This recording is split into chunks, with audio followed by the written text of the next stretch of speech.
He can never touch my heart.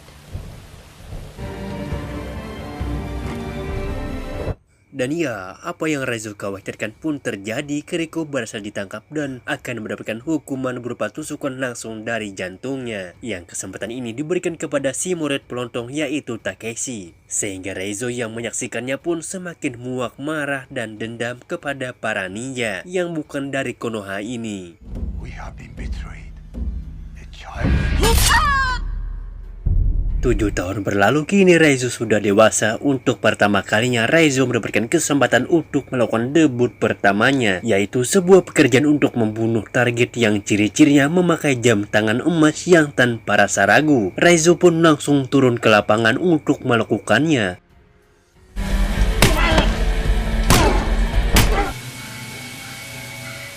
Sukses menuntaskan pekerjaan pertamanya, Raizo diminta untuk melakukan satu tugas lagi untuk membuktikan bahwa ialah seorang Uzuno sejati, yaitu membunuh seorang murid wanita yang mencoba kabur persis seperti yang pernah dilakukan Kiriko. Sehingga ketika kenangan file itu tersuat lagi, maka amarah dalam diri Raizo pun seketika muncul. Dan dimana kronologi detail setelah kejadian itu. Intinya, si guru menganggap Raizo sudah berkhianat dan meninggalkan sedikit cendera mata berupa luka di wajah yang membuat satu mata si guru pecah. Dan kisah akan benar-benar dimulai ketika Raizo memulai hidup barunya dengan identitas yang baru. Beralih ke Berlin, kita akan diperkenalkan pada seorang agen Interpol bernama Mika yang sedang memberikan laporan tentang penemuan aliran dana pemerintah yang dipercaya digunakan untuk membiayai sebuah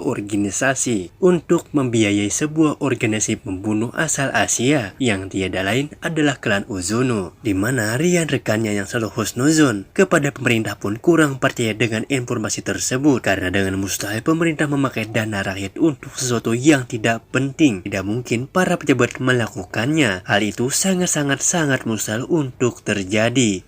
2 hari kemudian, Rian nyatanya peduli dengan mendapatkan beberapa informasi mengenai kasus ini. Di mana 2 tahun yang lalu ada seorang agen intelijen asal Rusia yang sudah lebih dulu menyelidiki kasus ini, bahwa memang benar beberapa oknum pemerintah dari beberapa negara diketahui sering memakai jasa dari klan Uzuno untuk menyelesaikan suatu permasalahan, seperti menghabisi saingan politik, melukai pejabat jujur dengan cara disiram air keras di waktu subuh dan lain-lain. Sehingga apabila Mia ingin melakukan penyelidikan ini, bisa pergi ke Rusia untuk menemui istri dari si agen yang tewas 2 tahun yang lalu. Tanpa buang waktu, Mika langsung menemukan istri dan si mendiang si agen di mana sang istri menjelaskan bahwa 1 tahun setelah suaminya melakukan penyelidikan terhadap kasus ini, saking parnonya ia sampai memasang banyak sekali lampu sorot dan kamera CCTV, seolah takut dengan sesuatu yang ada di balik kegelapan. Dan benar saja, pada malam kematiannya semua lampu tiba-tiba padam, namun kamera CCTV masih aktif dan berhasil merekam sedikit dari apa yang terjadi pada malam itu.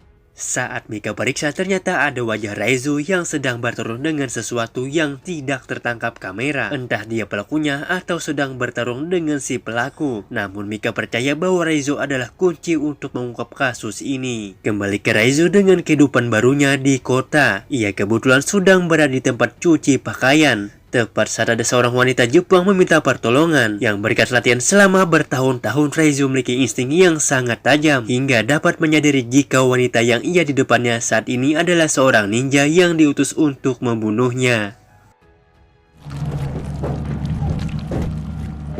Sehingga Raizo sendiri tinggal di sebuah apartemen biasa. Setiap kali ia pulang dari luar, Raizo pasti selalu memeriksa barang-barang pribadinya untuk memastikan tidak ada barang yang masuk ke tempat tinggalnya. Dan saatnya jadwal latihan Raizo sesekali teringat dengan perkataan sang guru mengenai cara hidup seorang ninja, bahwa rasa sakit adalah kelemahan dan satu-satunya untuk mengatasinya adalah mengendalikan rasa sakit itu sendiri.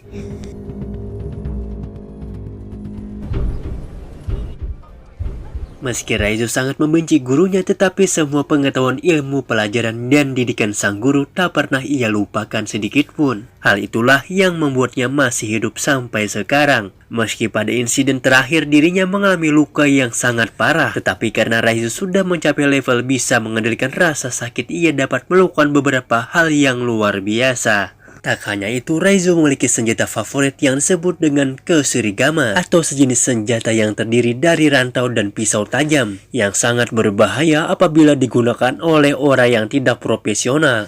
Tetapi di tangan para sepuh suho senior spesialis dan ahlinya, Kusarigama adalah senjata yang sangat mematikan.